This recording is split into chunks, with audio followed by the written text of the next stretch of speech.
Pensar históricamente, según los autores, es reconocer el actual presente y el futuro que están estrechamente relacionados con el pasado. La idea de pensar históricamente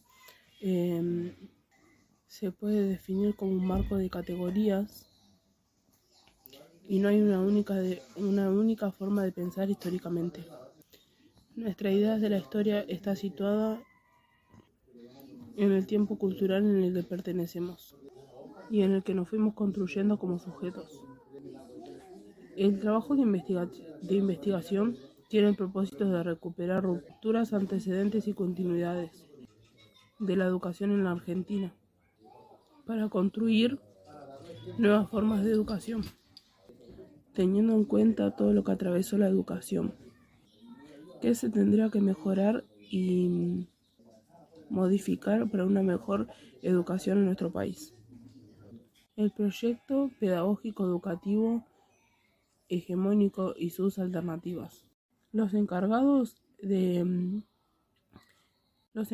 autores de estos proyectos son los que tienen mayor poder político vigente. Todas las alternativas y disputas constantes de este proyecto entre el poder de turno y los involucrados, docentes, estudiantes, comunidad educativa y sociedad, que reclaman que sean aplicados otros temas que quedan afuera de este proyecto. Por eso es importante poner en la mirada este proyecto hegemónico de turno y sus alternativas, ya que para analizar y comprender la historia hay que tener en cuenta estos aspectos. Enfoques interpretativos. Refiere a la diferencia del enfoque que utilizamos para interpretar la historia y la forma en la que está contada. De modo en la manera en que lo interpretamos nos dará una u otra forma de entenderla, teniendo en cuenta que los hechos siempre son los mismos. Las relaciones entre procesos pedagógicos globales y locales. Habla de tener en cuenta el análisis utilizado para entender los acontecimientos ocurridos en la Argentina a nivel educativo. Estos fueron aspectos particulares de nuestra sociedad, a nivel político, económico, cultural, pero también es producto de los aspectos globales, es decir, en el aspecto global en el que se encontraba en ese momento. Estos aspectos ocurridos en Argentina, esta condición por el aspecto global, no determinados, es decir, que tiene más peso en el aspecto a nivel local.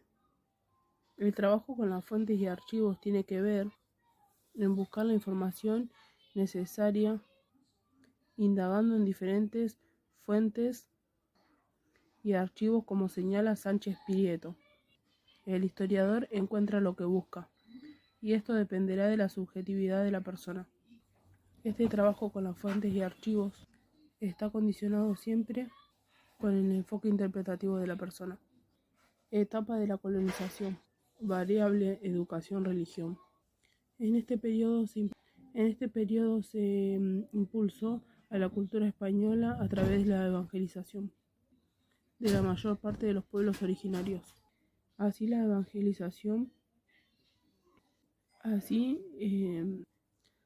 religión católica pudo extenderse a gran parte del continente americano y concretar la unificación cristiana en el mundo. Se pueden observar tres momentos históricos: evangelización, dominación y creación del Virreinato de La Plata. Educación política. Los españoles aplicaron un nuevo tipo de control político y social que desorganizó los modos que había, reemplazándolos para satisfacer sus necesidades, usándolos como mano de obra.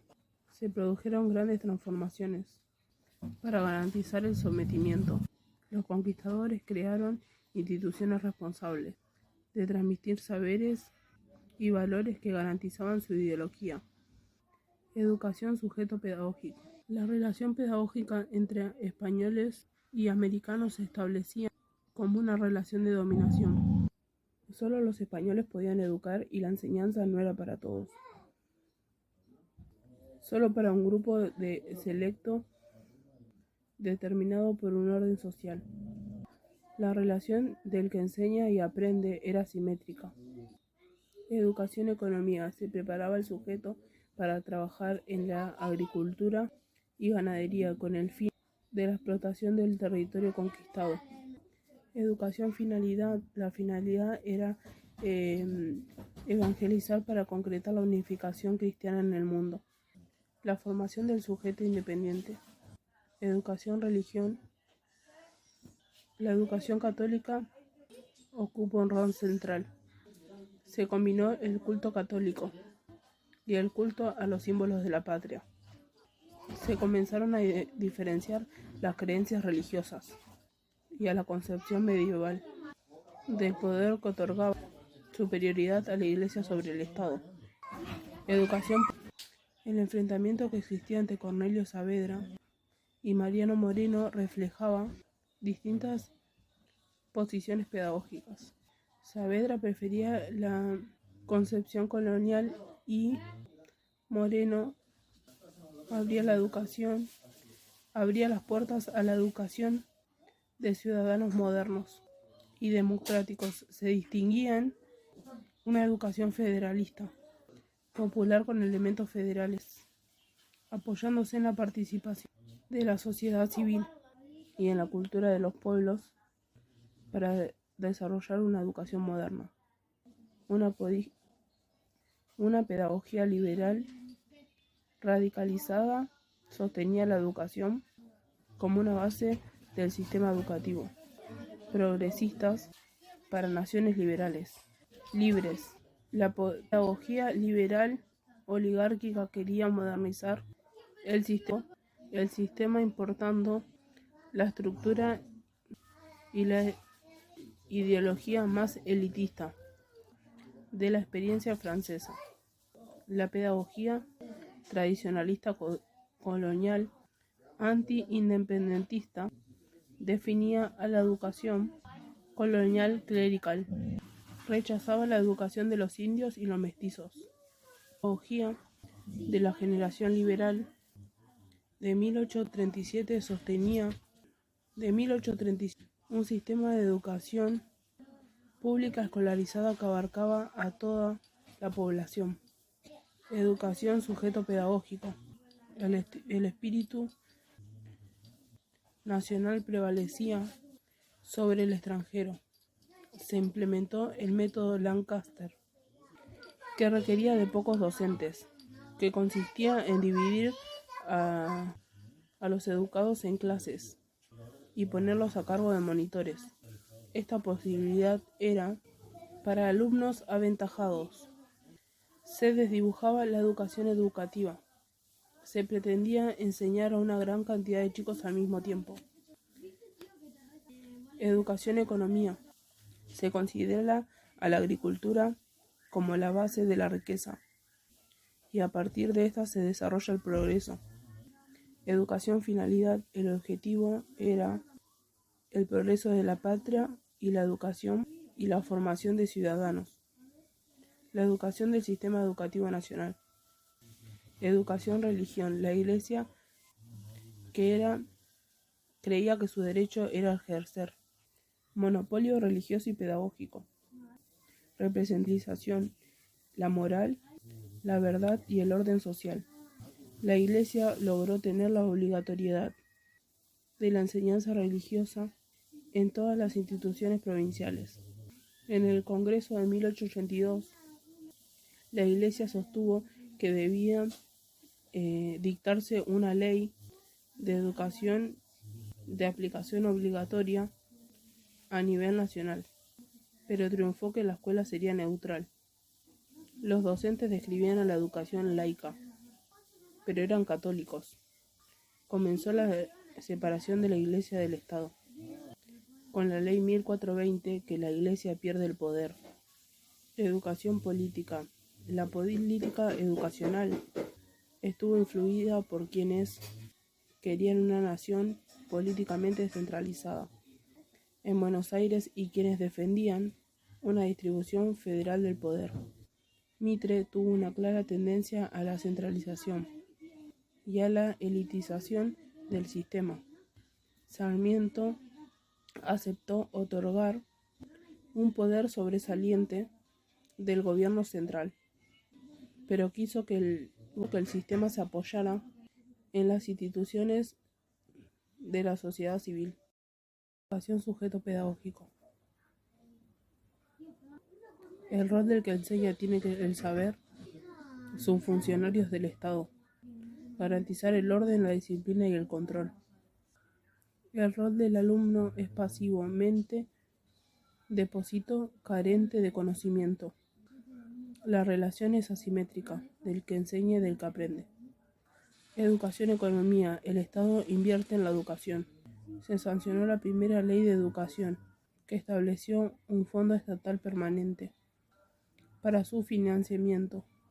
En 1871 se dictó la Ley de Subvenciones Escolares, que sistematizó la ayuda económica de la nación en las provincias. Educación, finalidad. Su finalidad era la conformación del ciudadano argentino, homogeneizar a todos los habitantes. Antecedentes, rupturas, resignificaciones y continuidades. Clase 2. La construcción de las colonias españolas en América. Supuso el sometimiento de los pueblos originarios y la construcción de sus sociedades en diferentes estados. El sometimiento de sus culturas. La prohibición de sus religiones, costumbres y la imposición de la religión católica. Los conquistadores utilizaron la fuerza de trabajo nativa y los recursos naturales del continente en provecho de los Reinos Unidos. La sociedad que se fue construyendo con cambios perduró hasta principios del siglo XIX. Estaban organizados de acuerdo a un orden, llamado orden colonial. Implica la idea de un orden social, político y económico construido por los conquistadores europeos, a partir del establecimiento de relaciones económicas, políticas y sociales de dominación. En el grupo dominante había funcionarios de diferentes rangos, comerciantes, militares y terratenientes. Los españoles peninsulares ocupaban un rol superior de la estructura estatal colonial, cuya cúspide se encontraba el rey de España. El virrey, el representante directo del rey, era el puesto más alto de esas estructuras en tierras americanas. Los españoles, americanos y criollos tenían un estatus inferior y quedaron excluidos de los cargos más importantes políticos. Tampoco podían pertenecer al comercio mayor, es decir, al comercio monopólico entre España y América. Muchos de ellos eran hacendados, comerciantes, militares, intelectuales, que formaban una incipiente burguesía criolla. Tal posición social les abrió las puertas a la educación superior, sobre todo en leyes, como fue el caso de Manuel Belgrano, Mariano Moreno, Juan José Paso y Juan José Castelli, todos ellos destinados a formar un papel importante en el proceso independentista. Los indígenas eran utilizados como fuerza de trabajo forzoso de los blancos. El lugar más bajo de la sociedad pertenecía a los africanos. La sociedad colonial no solo los criollos del Río de la Plata, que habían ascendido a estudios superiores, leyeron a los iluministas. Sin duda, sus ideas fueron parte del motor que aceleró el acontecimiento de 1810. Sus procesos revolucionarios, como la Revolución Francesa, que impulsó movimientos vastos antimonárquicos, revolucionarios de Europa y América Latina. Los demócratas franceses proclamaron la Declaración de los Derechos del Hombre y los Ciudadanos. Instauraron los principios de libertad e igualdad ante la ley. rompieron las jerarquías jurídicas existentes entre monarcas, nobleza, clero, burgueses, campesinos. Construyeron así a quebrar una estructura social en la que los mayores privilegiados están en las manos de los nobles. En 1819 se lo instaló una vez más. Se convocó un tercer Congreso Constituyente que sancionó una constitución que establece un gobierno democrático, con división de poderes. Se imponía un gobierno fuertemente centralista. Ello provocó la resistencia de grupos dirigentes del interior y el litoral, que abría una brecha que tardaría décadas en cerrarse. Descontentas del Congreso de 1819, tropas de las provincias, liberadas por los pueblos, se enfrentaron a las tropas del gobierno central, venciéndolas en las batallas de Cepeda de 1820. Se declaró la independencia en 1816. La educación desde el periodo colonial. Se da la ruptura con respecto al modelo de gobierno. La mayoría de la población veía cada vez con más desagrado el crecimiento del poder del rey y de aquellos que estaban vinculados con él. Los burgueses reclamaban mayor participación en el poder. A medida del paso del tiempo, la burguesía fue consolidando el poder. La población cuestionaba la representatividad del rey, impulsando nuevas formas de gobierno que fueran capaces de incorporarlos como protagonistas. Gracias a las ideas de ilustración que partían de los individuos, más allá de su origen o pertenencia de clase, son principios iguales. Fue el punto de partida que permitió formular las prácticas políticas y generar espacios de encuentro, como las asociaciones, los clubes, en cuales se encuentran para debatir de política. El país recorre un largo camino de organización y esto tiene impacto en el nivel educativo. Por un lado estaban las ideas liberales y por otro lado las posturas tradicionales antiliberales. Una de las características era la educación homogénea. Se produce una resignificación en la palabra homogeneidad, ya que la educación será una educación para todos. Comienzan a gestarse sistemas educativos que apuntan a la educación masiva. Comienza la educación y modernización pedagógica. Comienza la idea del Estado como garante de la educación pública. Periodo colonial hacia la independencia, clase 4 y 5. La clase de vida siempre estructura ideas y formas de pensar.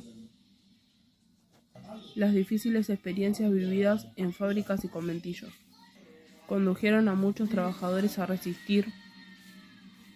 Las primeras formas que ellos encontraron para defender sus derechos fueron 3: las asociaciones de socorro mutuo, conformadas principalmente por varones y mujeres, provenientes del mismo país. Luego se conformaron las asociaciones de resistencia, un sindicato primitivo. Eran organizaciones nucleares que reclamaban mejoras en las condiciones laborales, que llevaron a cabo las primeras huelgas y protestas. Para los llegados a nuestro país, no eran muy diferentes a sus países de origen. La mayoría habían escapado de sus tierras por el hambre, la pobreza y las guerras. Forjaron a Europa a distintas corrientes de pensamiento que cuestionan la desigualdad y la injusticia del sistema capitalista. Los inmigrantes trajeron desde sus tierras ideas anarquistas y socialistas que cuestionan las bases del sistema social. No creían en la reforma ni en la utilización del Estado para cambiar la realidad, ya que para ellos las instituciones del Estado garantizan la producción del sistema capitalista. El Estado era parte del problema. Había que construir así, aún con la violencia, el Estado y a la Iglesia, la síntesis de la explotación. La mayoría de los trabajadores que sostenían estas ideas eran de origen español e italiano y pertenecían al grupo de los pobres, albañiles, choferes y algunos peones rurales. Los socialistas también cuestionaban las desigualdades del Estado. A diferencia del anarquismo, planteaban que la lucha de los oprimidos no tenían que ir por la vía de la violencia y la revolución. Los derechos se obtendrían a través de huelgas, pero fundamentalmente por vía legal. Había que ganar elecciones, ingresar a las instituciones del Estado como al Congreso, y desde allí cambiar la situación de los excluidos y cambiar la sociedad. Años más tarde se formaron otros grupos como los comunistas, que criticaban las desigualdades del sistema económico y proponía un cambio hacia una sociedad nueva, basada en la organización de los oprimidos, a través de la revolución como la que se produjo en Rusia en 1917.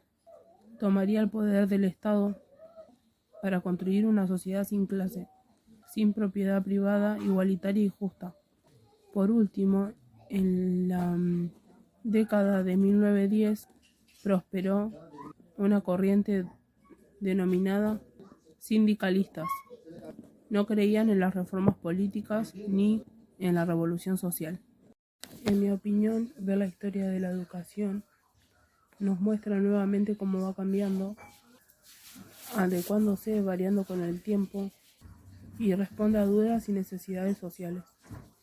La educación demuestra que está atravesada por múltiples cuestiones sociales, políticas, culturales e ideológicas. Se adecua a las exigencias sociales y culturales. Va evolucionando en cuanto a la igualdad, los derechos y la inclusión. En estas clases pudimos dar cuenta de algunos periodos abordados y continuaremos conociendo y aprendiendo sobre otros periodos.